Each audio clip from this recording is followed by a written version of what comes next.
जो भौतिकवाद की दुनिया से थोड़ा सा ऊपर उठकर बात कर सकते हैं, थोड़ा सा ऊपर उठकर सोच सकते हैं। इसीलिए जो जो चीजें हमें लुभा सकती हैं, लुभाने के लिए क्या है, महंगी महंगी गाड़ियां, महंगे कपड़े, महंगे खान पान, महंगा लाइफ स्टाइल, तो वो हमें लुभा नहीं सकते हैं, क्योंकि हम लोग दार्शनिक सोच के हैं। मैं आपको बता रहा हूँ, जब मैं बहुत कम उम्र का था तो मैं अपने नानी से सवाल पूछा करता था कि नानी, क्या एक दिन सब मर जाएंगे? क्या हम सभी एक दिन मर के इस दुनिया से चले जाएंगे?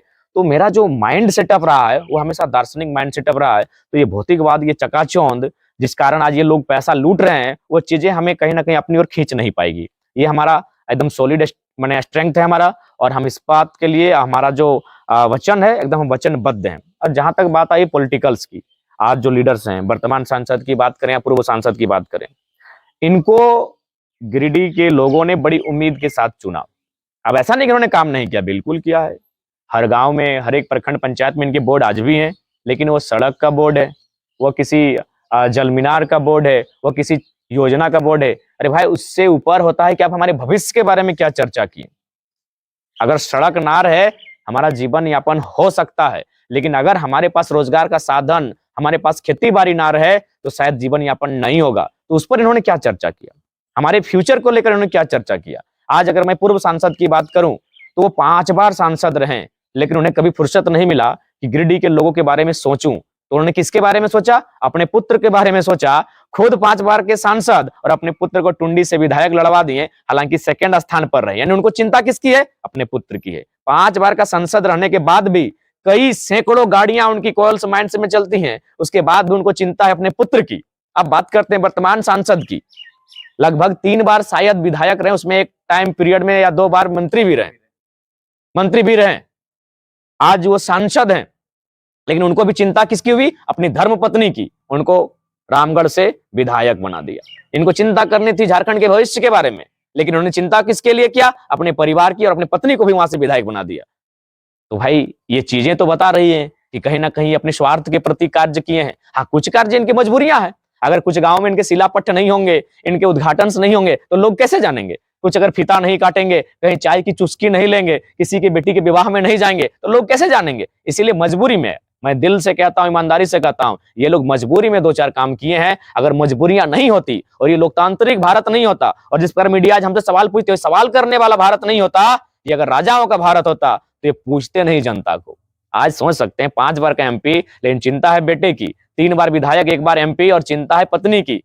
तो इसीलिए मैंने कहा, ऐसा नहीं इन्होंने काम नहीं किया, लेकिन जितना काम करना चाहिए था उतना नहीं किया। इसलिए अब इस गांव से, इस राज्य से अगर नेतृत्व करेगा, तो ऐसे पढ़े लिखे युवा नेतृत्व करेंगे, जो स्वार्थ की राजनीति नहीं करेंगे, जो सर्वजन के हितार्थ की राजनीति करेंगे। एक सवाल और है, आपने अपने भाषण में कहा था कि हम एक ऐसे कॉलेज का निर्माण करेंगे जहां पे हम फ्री शिक्षा देंगे, वहां पे पैसा नहीं लगेगा। अगर आप ऐसा सोच रखते हैं, बहुत अच्छी सोच है, पर हमारे पूरे झारखंड में 3.5 करोड़ लोग हैं। अगर आप कहीं व्यवस्था देते हैं ऐसे, तो पूरे झारखंड के लोग वहां पे आ जाएंगे।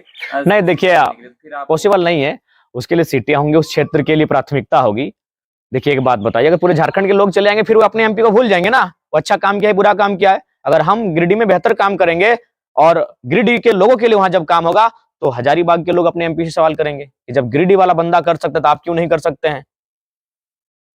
रांची वाला गिरिडीह का उदाहरण देगा। तो इसलिए वो जो कार्य होगा, जिस लोकसभा से हम चुनकर जाएंगे, उस क्षेत्र के लिए कार्य होगा। हाँ, जब हम लोग राज्य की राजनीति में आएंगे, जब सरकार में अगर हम लोग सरकार का अंग बने, तो उस समय राज्य के बारे में हितार्थ की बात होगी। देखिए, सबका एक सीमा होती है। अगर कोई मुखिया बनेगा, तो बताइए, वो पूरे प्रखंड को खुश थोड़ी रख सकता है। तो ये चीजें प्रैक्टिकली बात होनी चाहिए, और प्रैक्टिकली बात होने की आवश्यकता ही है। मैं 1 साल से लगातार मैं क्षेत्रों में जा रहा हूँ, भ्रमण कर रहा हूँ, लोगों से बातचीत करता हूँ, तो एक बड़ा सवाल ये निकल के आ रहा है कि जयराम जी, उनके अंदर में जो टैलेंट है, उनके अंदर में जो प्रतिभा है, उनके अंदर में जो गुण है, वो देखा जाए तो अभी तक मैं जो वर्तमान में जितने भी नेता हैं, उनके अंदर में नहीं दिखता है। पर लोग ये सवाल आप पर उठाते हैं कि क्या जयराम जी पर भरोसा किया जाए, या फिर जयराम जी जब नेता बन जाएंगे तो वो बदल जाएंगे? ये बहुत बड़ा सवाल मैं कोर्ट एफिडेविट में, हमारा जब हम प्रत्याशी बनेंगे, उस समय हमारा और एक एफिडेविट होगा। एक एफिडेविट जमा देंगे कलेक्टर के ऑफिस में जब हमारा नामांकन होगा, और दूसरा एफिडेविट हम पब्लिक के सामने पेश करेंगे, बकायदा कोर्ट एफिडेविट और नोटरी के साथ, कि हम लोग अगर एमपी जीत जाते हैं, और जो अभी शायद 3 लाख के आसपास सब A2 मैंने उनका पेमेंट है, उसमें जो भी एमपी का भुगतान किया जाएगा सरकार के माध्यम से, उसका 25% रख के 75% हम लोग जनता को दान करेंगे। कई लोग कहते हैं, कई बड़े बड़े नेता भी कहते हैं कि जयराम महतो अभी बच्चा है, उसको कुछ नहीं आता है। इस पर आपका क्या बयान है? नहीं आता, इसीलिए तो पूरा राज्य सवाल करने सीख गया है।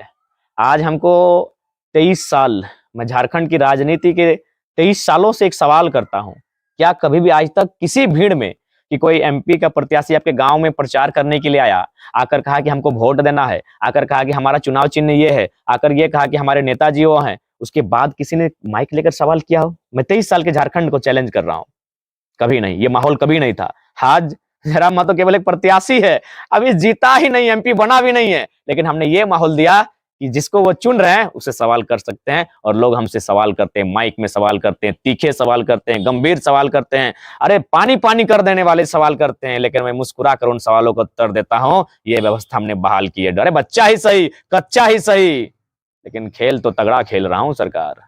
बोलते हैं कि चुनाव लड़ने दीजिए, भीड़ जमा करना और चुनाव लड़ने में बहुत अंतर है, टिकड़ी जाम हो जाएगा, पता चल जाएगा। कोई दिक्कत नहीं, हम युवा हैं।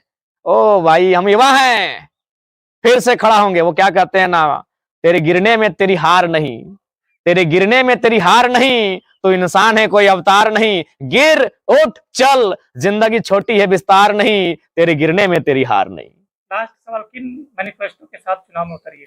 देखिए, मैनिफेस्टो बहुत विस्तार से, मैनिफेस्टो पर एक दिन विशेष चर्चा करेंगे, उस दिन आपको फिर से बुलाएंगे और फिर चर्चा होगी। चलिए, बहुत बहुत धन्यवाद।